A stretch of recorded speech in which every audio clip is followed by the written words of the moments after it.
Salam sejahtera, Om Swastiastu, Namo Buddhaya, salam kebajikan. Perkenalkan, nama saya Tiurlan Sinadia, asal instansi SMP Negeri 31 Atap Masing 10, Labuan Batu Utara. Saya calon guru penggerak angkatan 10, Labuan Batu Utara. Fasilitator saya, Ibu Suharti, pengajar praktik saya, Bapak Arif Ohan. Saya akan membawakan koneksi antar materi, kesimpulan dan refleksi pemikiran Ki Hajar Dewantara. Salam guru penggerak.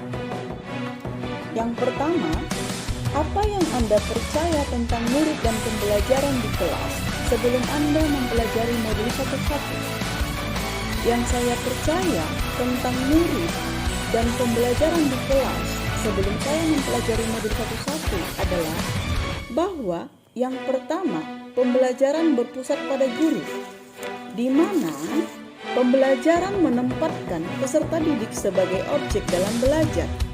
Dalam pendekatan ini, guru menempatkan diri sebagai satu-satunya sumber belajar. Yang kedua, materi harus tersampaikan secara tuntas. Menurut saya, sebelum saya mempelajari modul 1-1 ini, sebelum ujian semester, bab yang akan disampaikan itu harus tuntas. Dan yang ketiga, dalam tiap bab itu harus mencapai KKM yang tercapai.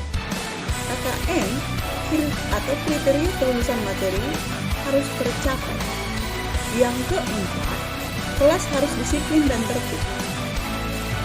Kelas harus disiplin dan tertib ini menurut saya bahwa siswa itu harus fokus kepada guru. Misalkan saat guru menjelaskan, maka siswa tidak diperbolehkan untuk berpindah dari tempat duduknya dan tidak boleh ribut atau bersuara. Kemudian yang kelima, berlakunya sistem punishment atau hukuman bagi peserta didik yang ribut, tidak tertib, dan tidak menyelesaikan tugas sekolah. Itulah menurut saya tentang murid dan pembelajaran di kelas sebelum saya mempelajari modul 1-1 ini. Yang kedua, apa yang berubah dari pemikiran atau perilaku Anda setelah mempelajari modul 1-1? Yang berubah dari pemikiran atau perlakuan saya setelah saya mempelajari modul 1-1 adalah 1. Pembelajaran berpusat pada peserta didik.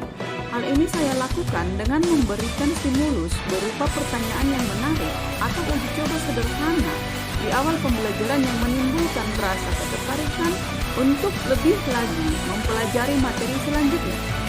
2. Memberi pendampingan atau membimbing peserta didik dalam hal pembelajaran dengan menghargai segala kodrat yang dimiliki peserta didik sehingga mereka mencapai kebahagiaan dalam menerima pelajaran yang diberikan tanpa adanya tekanan dan paksaan, atau peserta didik bebas dari segala ikatan. 3. Peserta didik diberi kebebasan atau kemerdekaan dalam hal menyelesaikan tugas sesuai minat, bakat, dan kreativitasnya masing-masing. 4.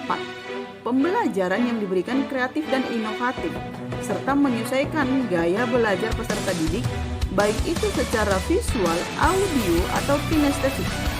5.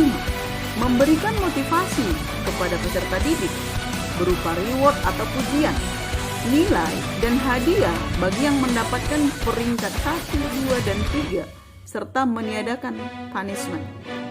Itulah yang berubah dari pemikiran atau perlakuan saya setelah mempelajari modul 1-1. Yang ketiga, apa yang dapat segera Anda terapkan lebih baik agar kelas Anda mencerminkan pemikiran Ki Hajar Dewantara? Yang dapat segera saya terapkan agar kelas mencerminkan pemikiran Ki Hajar Dewantara adalah yang pertama, pendidikan yang holistik, di mana peserta didik menjadi insan secara utuh yang meliputi olah rasio, olah rasa, olah jiwa, dan olahraga.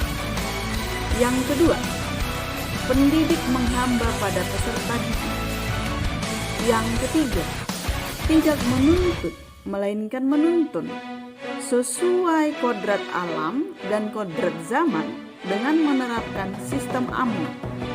Yang keempat, menebalkan laku anak dengan konteks sosio-kultural. Yang terakhir, yang kelima, mendidik berdasarkan budi pekerti, watak, dan karakter.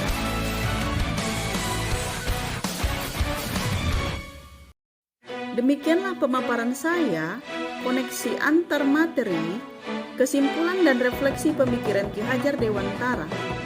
Oleh saya, Tiurlan Sinaga, calon guru penggerak Angkatan 10 Labuan Batu Utara, Provinsi Sumatera Utara. Salam guru penggerak, bergerak, tergerak, menggerakkan.